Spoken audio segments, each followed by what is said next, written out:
El día de hoy, pues, el expresidente Evo Morales dio una entrevista donde mencionó, pues, que saludó a todos por este Día del Trabajo. El Día del Trabajo, pues, ha sido una lucha de cambio estructural en todo Bolivia. Recordó que el 1 de mayo del 2006, el presidente Evo Morales en su momento sacó, pues, un decreto supremo de la nacionalización, donde se abría puerta y se empezaba con la nacionalización en todo Bolivia, donde, pues, en este decreto supremo sacaba que el 82% de las utilidades debería ser para el Estado boliviano y solo el 18% debería parar en manos de los empresarios privados. Y es eso que Evo dice, es eso lo que Estados Unidos no me perdona, la derecha no me perdona el haber, pues, prácticamente quitado, ¿no? Quitado parte de las ganancias y que se quedara para el pueblo boliviano.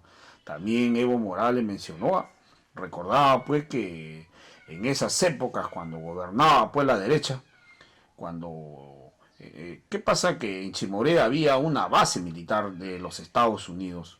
Entonces, cuando llegaba algún canciller, algún funcionario de los Estados Unidos, llegaba sin pedir permiso a Bolivia, se metía como puede en su casa, allá a la base militar en Chimoré, y ahí se trasladaba a Palacio para hablar con el presidente, y cuando llegaban a Palacio, votaban, pues, a los militares, a los policías que están resguardando Palacio de Gobierno, a todititos los votaba de ahí, y ellos tomaban el control de la seguridad de todo Palacio en Bolivia, prácticamente humillando a los soldados, humillando a la policía. Prácticamente lo miraba a Bolivia como una colonia. O sea, Bolivia ha sido una colonia de Estados Unidos. O sea, ¿cómo es posible que venga por un canciller de Estados Unidos y vote a los policías, a los militares, a todititos lo votaban? Lo votaban de ahí. Y ellos tomaban el control de Palacio de Gobierno. O sea, dando a entender, pues, que el que estaba gobernando ahí era su títere. Entonces eso recordó Evo Morales, ¿no? Y Evo Morales, y quisieron hacer lo mismo con Evo Morales, pero Evo nunca lo permitió. Y es por ello que Evo Morales, pues, vota a los militares que se encontraban en su base ahí en Chimoré, y también vota a la DEA, corre a la DEA de Bolivia.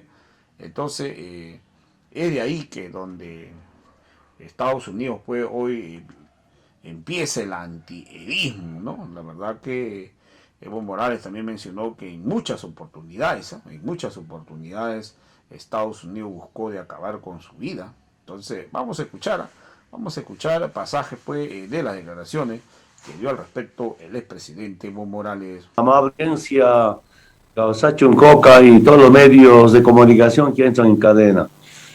Ayer estuvimos en Santa Cruz a invitación de la Central Obrera Departamental de Santa Cruz, acompañando la marcha, el acto Día del Trabajador, como también acompañando al hermano presidente Lucha Arce. En la noche tuvimos varias reuniones, sectores sociales, grupos que tienen que ver mucho con temas de hidrocarburos, empresarios, y lamento mucho el atraso del vuelo. Llegamos un poco tarde acá, Uyuni, estamos desde Uyuni para esta cadena. Más tarde tenemos una actividad en Tawa, el salar de Uyuni, un acto originario, y después llegaremos hasta Orinoca para acompañar a mi sobrino, que también tiene un acto especial, originario, tan auténtico, la localidad de Orinoca. Entonces, hermano Ramiro, muchas gracias por esta espera. Nuevamente, mil disculpas a la amable audiencia. Sí, presidente, hemos estado recordando algunos pasajes importantes de este fin de semana, particularmente con su presencia, hermano presidente. Felicidades por todo el trabajo que viene desarrollando. A propósito del Día del Trabajo, ayer estuvo presente en Santa Cruz recordando esta fecha tan importante y recordando también ya muchos años, como 15 de la nacionalización de nuestras empresas, un paso sumamente importante que se ha dado en su gobierno, hermano presidente, una decisión que desde luego ha mejorado la gestión económica de nuestro país. Presidente, respecto de ello, ¿cómo ha pasado el Día del Trabajador? ¿Qué actividades? Pero además recordando esta fecha tan importante de nuestra nacionalización de nuestras empresas estatales, presidente. recordamos el Día del Trabajador. Día del Trabajador no solamente debe ser una fiesta, sino sobre todo una reflexión sobre la lucha de los trabajadores del mundo. Una lucha histórica desde tantos años, pero la experiencia que tuvimos en Bolivia es una lucha con marchas de reivindicación social, pero también de cambio estructural. Algo histórico, inédito, tal vez sea único en el mundo, porque de ahí decidimos cómo cambiar en lo político, en lo económico, en lo cultural y social la lucha que lidera Bolivia. Y recordemos el 1 de mayo del 2006. Me acuerdo perfectamente, convoqué al gabinete a las 4 de la mañana, del 1 de mayo. Y de manera muy, quién sabe, reservada para que no pueda filtrarse la información en los medios de comunicación, redactamos el Decreto Supremo de Nacionalización de los Hidrocarburos. Por entonces estaba el primer ministro de Hidrocarburos, que me acompañó, Andrés Solizada, un periodista, un politólogo, que en paz descanse. Tuvimos muchas reuniones. Yo tenía un departamento en Aticrético, en calle 20 de octubre, edificio Manantial. El tercer piso, creo era, ahí redactamos. Porque cuando debatíamos el Decreto Supremo en el Palacio, se infiltraba la información. Allá redactamos, queda mucha historia ese edificio Manantial, de la avenida 20 de octubre. Y aquí algo quiero que sepa, los técnicos del Ministerio de Hidrocarburos no quería en el Decreto Supremo que sea ahora 82% para el pueblo y 18% para las empresas transnacionales. Y me acuerdo perfectamente, organizé una comisión técnica internacional con españoles, argentinos, venezolanos, cubanos, no sé de qué países más, 4 o 5 países. ¿Qué quería?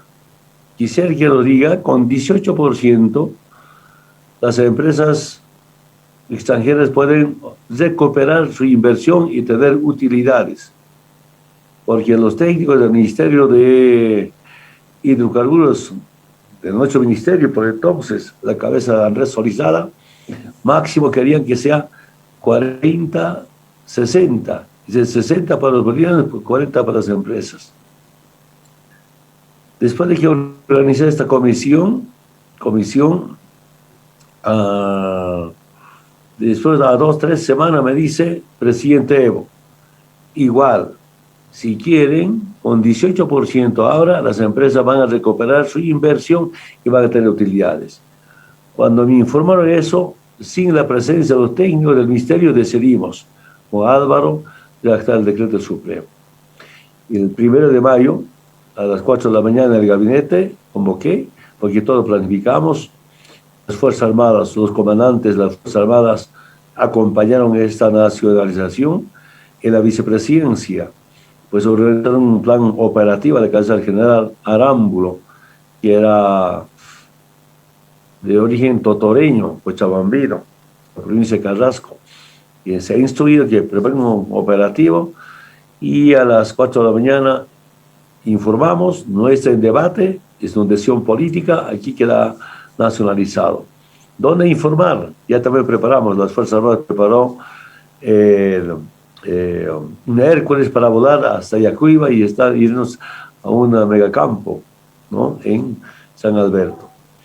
Canal 7 tenía que instalarse, se equivocó, en otro lugar había instalado el operativo.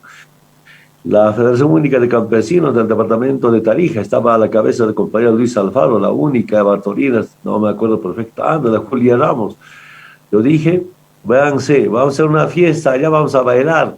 No informé que era la nacionalización. Ellos organizaron, pero en otro lugar. Y al último momento cambiamos de lugar. Teníamos que ir en Campo San Alberto. Y nos fuimos de allá. Llegaron sorprendidos. Decreto Supremo de Nacionalización. Un hecho histórico, debemos recordar cada 1 de mayo. Pero ¿por qué decidí que sea un 1 de mayo lanzar el decreto supremo de nacionalización Héroe del Chaco, porque como justo homenaje a los trabajadores por su lucha, por su unidad y especialmente por su voto.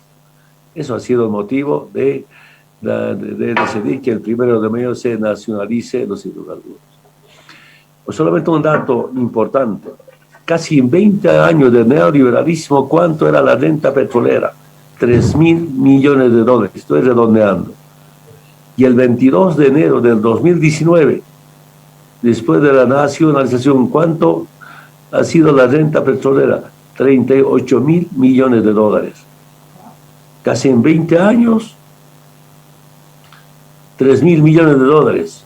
En cada 13 años, ¿no? 38.000 millones de dólares de renta petrolera. Esto ha cambiado la situación económica del país, pero también sentamos soberanía sobre nuestros recursos naturales. Antes estaban en manos de las transnacionales, ¿no? Esta es una forma de cómo combinar una liberación política, pero también con la liberación económica. Entonces, en este tiempo ya de debate, quiero que sepan, militantes, simpatizantes, pueblo patriota, que piense en su patria, en nuestra querida Bolivia, algo que no nos perdona, y especialmente que no me perdona a mí, la derecha y el imperio, y lamento mucho que algunos compañeros entren a ese juego del imperio y de la derecha boliviana, que primero en lo político cerramos la base militar de Estados Unidos. Porque ¿qué hacía desde el trópico de Cochabamba? Autoridades importantes de Estados Unidos llegaban primero a la base militar de Estados Unidos, Chimoré. Recién iban a hablar con Jaime Paz Zamora, con Gonzalo Sáenz Lozada, con Banzer. Y cuando esas autoridades o la embajada de Estados Unidos iba al palacio quemado, ¿qué me informan los militares, los policías? Todo el equipo de seguridad de la embajada tomaba el palacio, fuera militares, fuera policías. La seguridad estaba a cargo de ellos. Prácticamente Bolivia era una colonia. Se reunían, después retornaban. ¿Qué se entiende? Claro, la autoridad que manda a Bolivia estaban en Chimoré, la DEA, como base militar de Estados Unidos. Autoridades del órgano judicial venían a Bolivia, primero llegaban a Chimoré, después recién iban a La Paz. Presidente, vicepresidente, toda la autoridad, todos tenían que pedir permiso de la embajada de Estados Unidos para entrar al aeropuerto de Chimoré. Y está en los periódicos, por ejemplo, cuando Víctor Hugo Cárdenas estaba de presidente en ejercicio o interino, cuando Goni viajaba al exterior, yo leí en la prensa, había levantado el vuelo de La Paz para entrar a Chimoré, no tenían permiso, se dio la vuelta por el aire y se ha ido a aterrizar en Cochabamba. Está en periódico Los Tiempos de aquellos tiempos. Entonces, Bolivia era colonia. Y repito nuevamente, gracias a esa unidad del pueblo, cerramos la base militar. De paso, expulsamos a la DEA. Los dirigentes sindicales solo entrábamos enmanillados, detenidos a Chimoré. Y cuando llegamos a la presidencia, primer acto, los compañeros me recibieron en Sinota, llegué a Chimoré en una pequeña avión. Claro, los que me detenían, los que me enmanillaban, los que me golpeaban, los que me torturaban, dándome parte. Especialmente la Fuerza Especial de la Lucha contra el Narcotráfico. El ADEA estaba todavía sentaditos, mirando, sacando fotos, filmando, ¿no? Así como humillados, ¿no? Y también de bronca me miraban ahí. Estaba todavía el ADEA de Estados Unidos. Y me acuerdo siempre cuando salimos de Chimoré hacia Sinota, era toda la avenida como callejón oscuro. Y así entramos al cuartel de Chimoré y después cerramos esa base militar de Estados Unidos y expulsamos a la DEA. Por razones de dignidad hemos dignificado a nuestra querida Bolivia. Y después nos informamos, USAID seguía conspirando contra Bolivia, contra el proceso de cambio. También suspendimos y expulsamos USAID. Ustedes saben que manejaban algunos fondos USAID, que el 20-30% eran pequeños apoyitos de 3.000, 4.000, 5.000 dólares. Y otro el presupuesto era para sus gastos administrativos. Cuerpos de paz es otra agente de inteligencia. Yo tengo un lindo recuerdo, una vez cuando era dirigente, antes de ser diputado, me encontraba con Melga, Sacaba, Cochabamba, y veo buenos jóvenes de Estados Unidos, jovenzuelos, trabajando en temas sociales. Yo le pregunto, qué lindos programas sociales, ¿por qué no hacemos ese programas sociales en Trópico? Estoy hablando del 93, 94, ¿no? ¿Y sabe qué me dice Ramiro? Y quiero que sepa el pueblo boliviano. Me dice, no podemos entrar al Trópico de Chabamba porque allí está la DEA. Imagínense ese mensaje. Los jóvenes del Cuerpo de Paz. ¿Ah? Es otra forma, o otra instancia de represiva, de inteligencia que hace. Y USAID, como estaba conspirando, pues sacamos, quiero decirles, está en los medios de comunicación, un joven del Cuerpo de Paz denunció públicamente haber sido usado por su gobierno, de su país, de Estados Unidos, con motivos de represivos y de hacer inteligencia en Bolivia. Y eso está totalmente confirmado.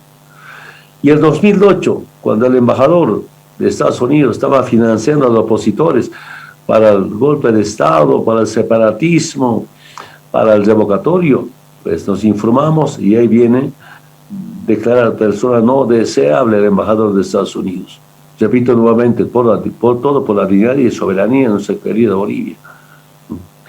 Eso no nos perdona, ¿no?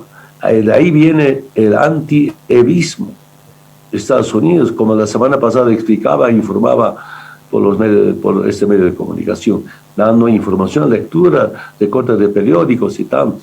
Si quisiéramos entrar al tema de Wikileaks, voy a decir cuántas veces atentó matarme a mí.